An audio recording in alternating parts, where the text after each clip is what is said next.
The Tale of Willy Willys, a true story, next on City Corner.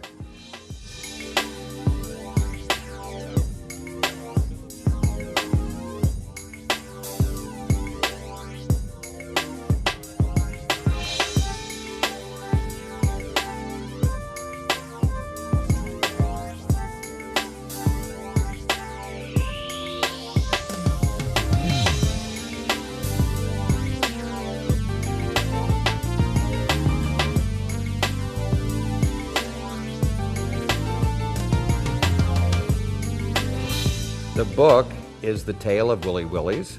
The author is Ben Hilliker, and he joins us today on City Corner. Hi, Ben. Welcome to the program. Happy to be here. I appreciate your inviting me. Ben, you've been in the real estate business for a lot of years. We'll talk a little bit more about that later, but another part of you is this love that you have with the automobile. Well, I've always enjoyed automobiles. As far back as I can remember, I was very interested in cars. First pictures I drew as a child were, as I recall, were of automobiles. Right, typical boy thing, I think. I had a million little corgis and used to build model cars too, right? They were very popular. Yeah, and didn't your dad have an interest in that as well? In automobiles? Uh-huh. Well, a tangent interest. He wasn't deeply into it, but he certainly enjoyed being around nice cars. Uh-huh. Yes. Well, the Tale of Willy Willys, it's based on a true story, and we'll get into that in just a second. But one might think that it might be a children's book just by looking at it. Yes. That'd be your first idea, but I'm going to say that it's not necessarily just a children's book. Well, it was written to be a children's book, but I've had so many adults tell me that, you know, I really enjoyed that. I bought it for my child, for my grandchild, or nephew or niece, but can I have another one? Because I'm going to keep. I'm going to give them another one. Well, I'm keeping mine. All right. The Tale of Willy Willys, and say something about the artist before we get started. Well, the artist is Robert Shea, who's a St. Louis artist. He was very good to work with. His studio is at Jefferson in Utah, and he picked up on the ideas of the building of the book very readily, and I thought did a very good, colorful job of the illustrations. Sure. It's a true story, based on true story. It's all about this 1927, I think it was, touring car. And right. It's 26, but okay. Pretty close. Pretty close. My research is not flawless. But it is based on a true story, and it's a question whether it's a fanciful embellishment of a true story, or it's a fanciful story based on true facts. Well, what happened was that there was this couple that back sometime in the 1980s were just, tooling through the countryside and found an abandoned car, basically. That's right. They were in Minnesota and were driving through the countryside, saw this car rusting away out in the field. I'm not sure how they connected with the name of the car, but somehow they learned that it was a Willis Overland. And their name was Willys, and here's this Willys Overland, and the name relationship caused them to become somewhat attached to the car. They wound up acquiring the car and restoring it, and enjoying many years of driving the car and for their own entertainment and with children. And it was just a very nice story that for some time after I bought the car, I bought it in 1999. Well, I wanted to point that out, that it's in your garage now. Yes, it is. I thought that this would make a very nice tale for a book. And this is the first book and only book I've written. I don't make no great claims as writing talent, but the book almost wrote itself. I sat at the dining room table one evening, and I started just trying writing, and I was having such a good time, I just kept right on writing. And the book really wrote itself in many ways.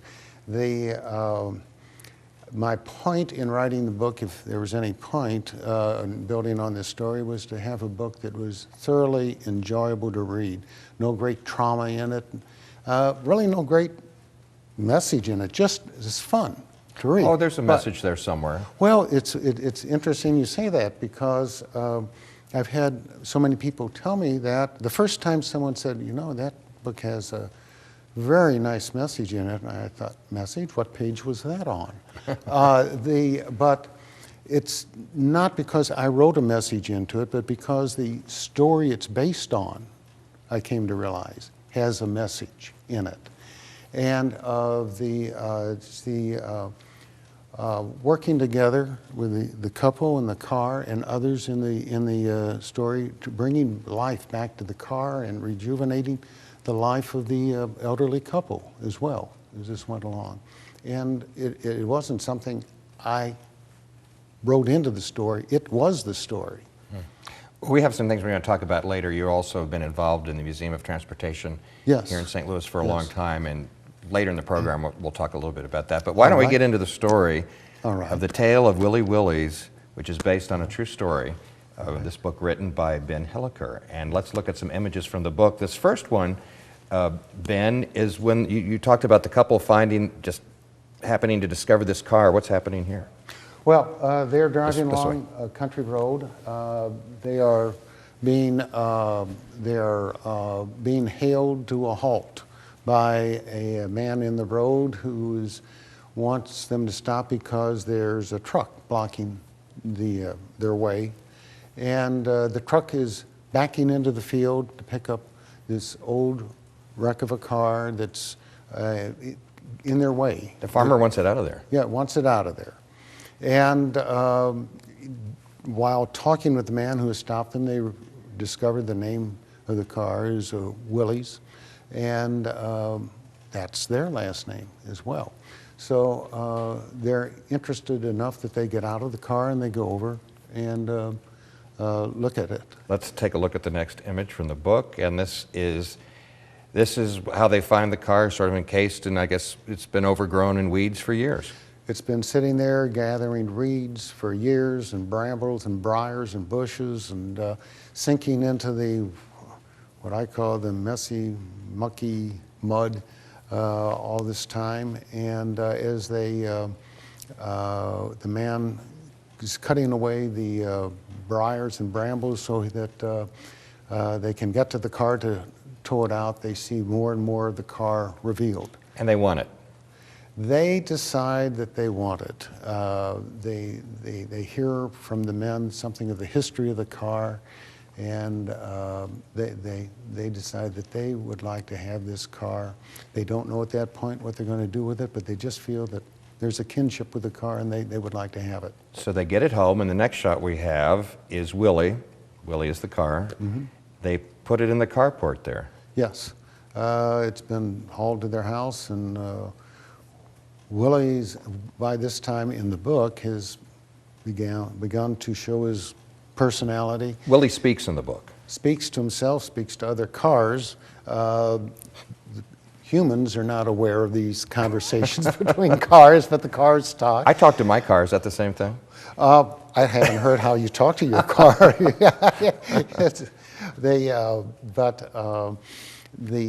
And Willie is delighted because for the first time in years, he is not out in the rain and snow. In fact, this next shot is an emotional one of Willie. Talk about what's happening here. Well, the couple has gone into the house for the evening. They plan to come out the next day to start cleaning Willie up. And Willie is sitting there thinking, someone cares about me. And it brings if that moisture runs from his headlight, perhaps it's a tear. So for years he sat up neglected in a field, and finally this couple, after how many decades, who knows, comes along, brings him home, puts a roof over his head, and he's feeling it. Yes. Let's go to the next shot. As he says, someone cares about me. Oh, yes. This is Callie, the cat, the calico cat, at the restoration shop that Willie has been taken to. And Cleo's making herself comfortable on Willie's running board. She's been napping over next to the soda machine, but she's sauntered over to sleep on Willie's running board.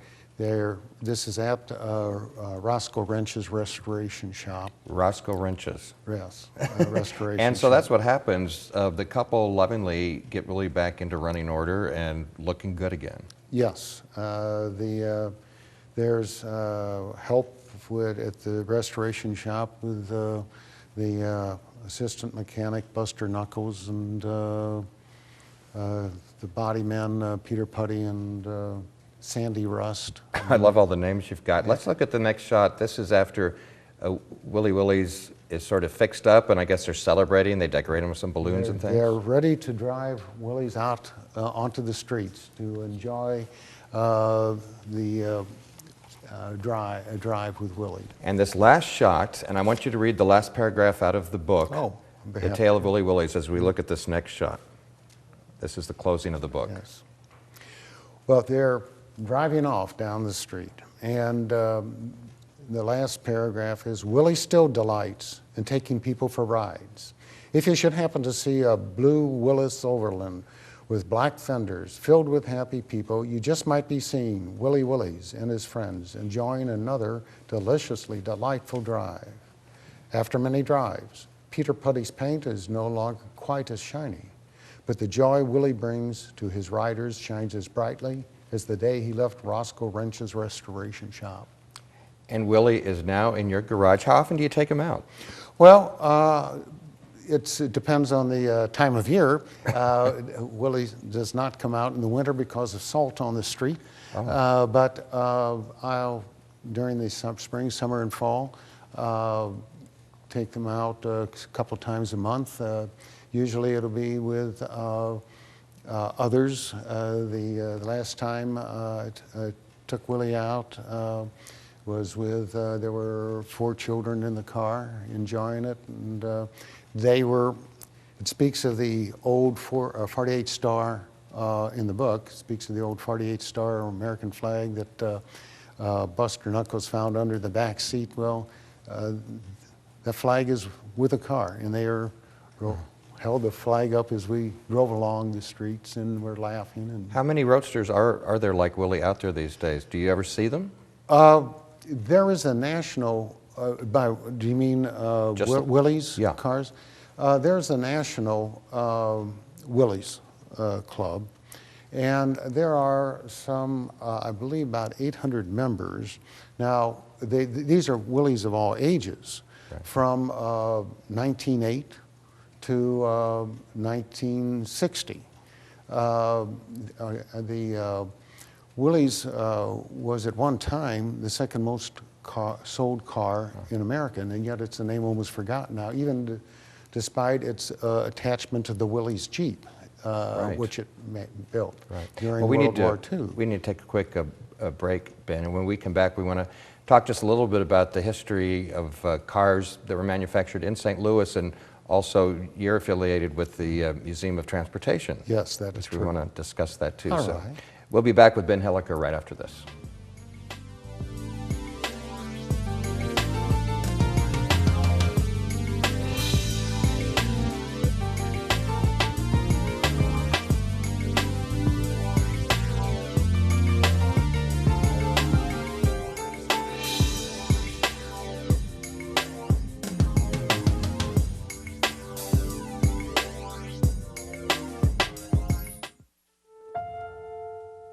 The odds of this daughter of a clergyman spending 11 weeks at #1 on the U.S. singles charts? 1 in 19 million. The odds of going on to win 6 Grammy Awards? 1 in 1.4 million. The odds of having a child diagnosed with autism? 1 in 110. I'm Toni Braxton, and I encourage you to learn the signs of autism at autismspeaks.org. Hi, my name's CJ. A few years ago, my father became seriously ill. I did what I could do before he passed, but it took its toll. I lost my job, my house. I'm getting back on my feet, but I don't know when there'll be food on the table. How'd I do, CJ? We could be twins. Well, cousins, maybe. Play a role in ending hunger. Visit feedingamerica.org/hunger and find your local food bank. If you drive buzzed, it could cost you around $10,000. You'll face major legal fees, major fines, and steep insurance penalties. You could lose everything. Nothing kills a buzz like getting pulled over for buzz driving, because buzz driving is drunk driving.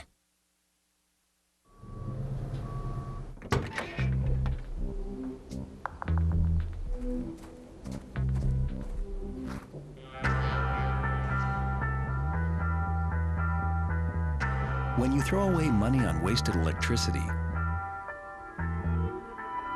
you're throwing away everything you could have bought with it. Saving energy saves you money. Learn more at energysavers.gov.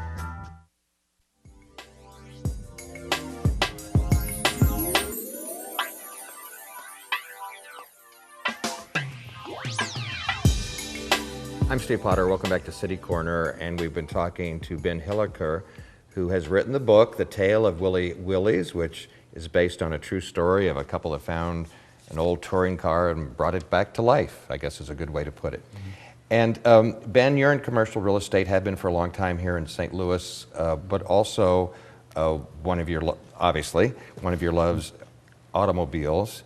And St. Louis has an interesting history with automobiles that some people may not realize. Of course, we all remember, the Chrysler plant.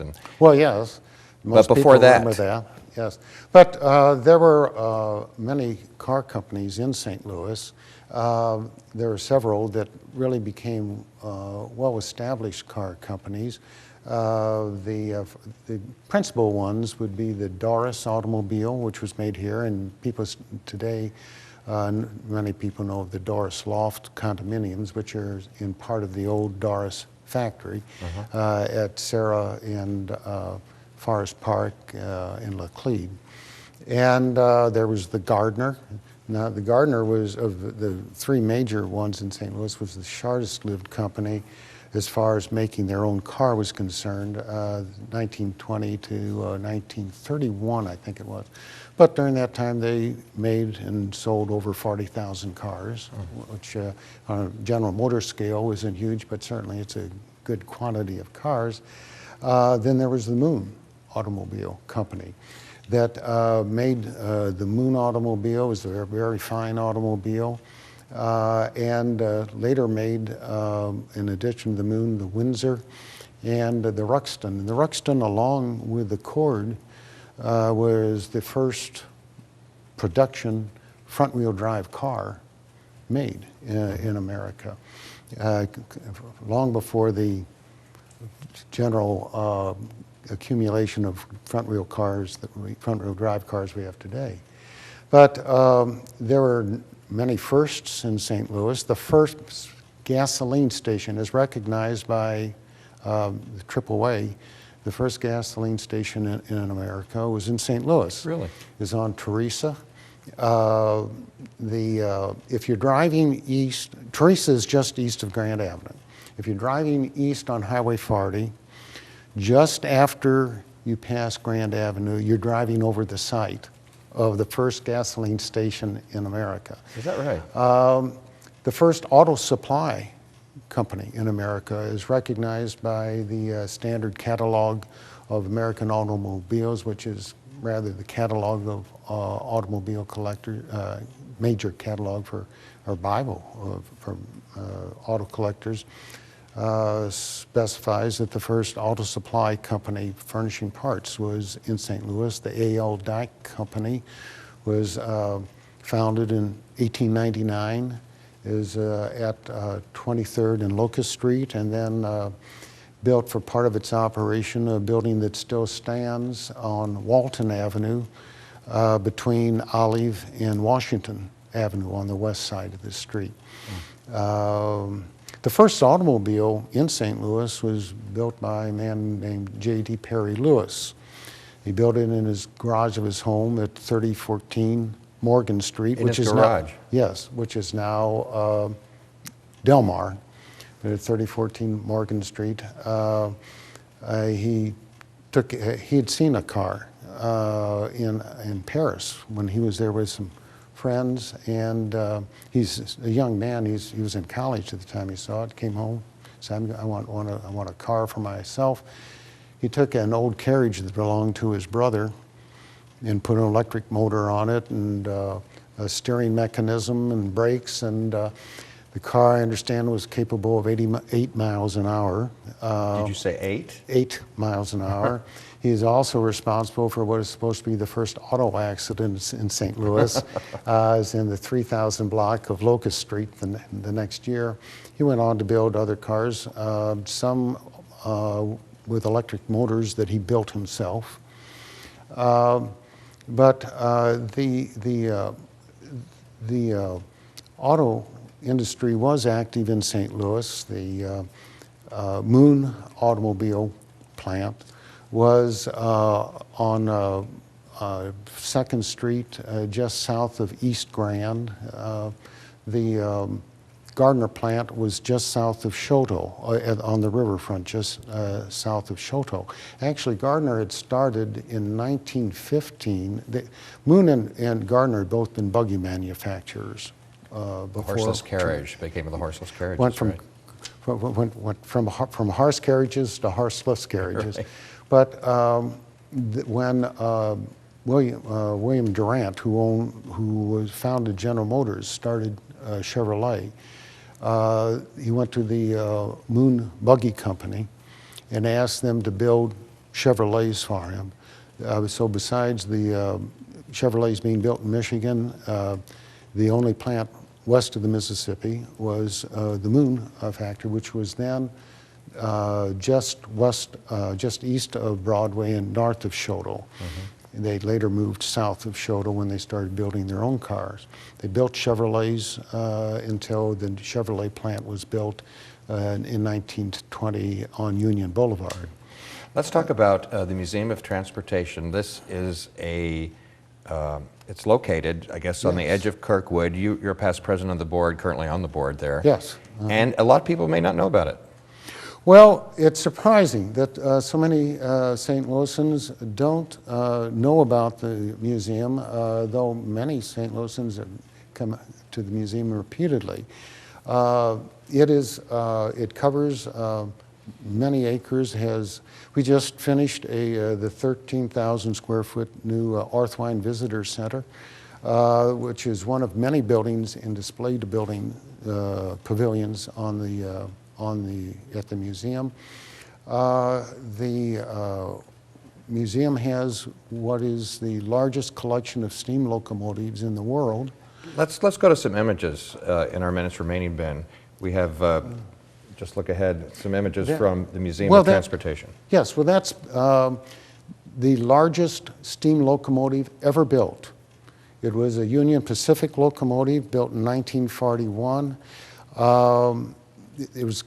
I don't know can't remember the official name of it. Everyone just called it Big Boy. Let's go to the next one. And it weighs over 1 million pounds. My goodness. This is the Burlington Zephyr for the Burlington Railroad.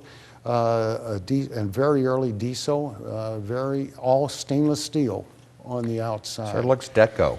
Yes. We also have the first diesel locomotive built by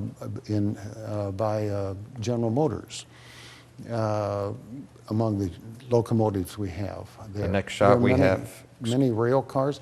Well, I want to mention one other thing before talking to this. The museum has the oldest passenger rail car in America. It was built in 1833 for the Boston Providence Railway. And it is implied it ran from Boston to Providence. Right. But it's the oldest passenger rail car in America. Let's take a look. There's the Bell Fountain car. Bell Fountain rail car. This was originally pulled by a team of mules, ran through the streets of St. Louis. It was built in 1873. Could carry 10 passengers, or seating for 10 passengers. No heater, of course. They just spread fresh straw on the floor every day in the winter. The conductor, regardless of weather, stood on that open platform at the front. We've just got a couple of minutes left, so I want to get to the rest of these pictures if we can quickly. We have a streetcar next. This is the PCC model car made here in St. Louis. At one time, virtually every streetcar in the world was made here in St. Louis. It's St. Louis Car Company. You could go to South America, or you could go to Europe, and you look at the back of the streetcar, it would say St. Louis Car Company. This was their last streetcar, an all-steel car, built from 1940 until, I lose track of the last date on it. But we have another streetcar, another variety. This is a streetcar we have at the museum. It runs, people can ride on it. This is one thing I want to point out, is that at this museum, so many of the exhibits are not behind a rope or behind a glass. You go up and you touch them, you get on them. It's a hands-on experience. We have a couple of turbine cars coming up. Well, in 1966, Chrysler built 55 experimental turbine cars. At the end of the experiment, they deliberately destroyed 46 of them. There are only 3 of them left running. One is owned by Chrysler Corporation, one is owned by Jay Leno, and one is at the museum. This car is run at the museum on kerosene, but its engine can run on almost anything. Paint thinner. When one of the experimental cars was in France, they ran it on perfume. It'll run on whiskey, it'll run on brandy. Well, I've got a lot of cheap cologne I've gotten for the last 20 Christmases. I could power my car forever. Well, maybe we'll take it off your hands. Hey, listen, Ben, we want to remind people, and here's another one. This is the car belonged to Bobby Darin, and it was a car that he owned and used for his promotion. And I got to stop you there, Ben. I'm sorry. Yes. But for this and much more, check out the Museum of Transportation out in Kirkwood. Would be a great thing. And I just want to remind people, your book is The Tale of Willy Willys, and it can be available. We'll have some contact information come up, available at bookstores and all around. Just Google it and you'll find it. Ben Hilliker, thank you so much, and we appreciate your love of cars. Thanks for sharing that with us today. Well, it's delightful to be here. Sorry I ran on so long. No, I could talk to you for an hour. Thank you so much. All right. I'm Steve Potter. That's it for this edition of City Corner. Thanks for joining us. We'll see you next time. Bye.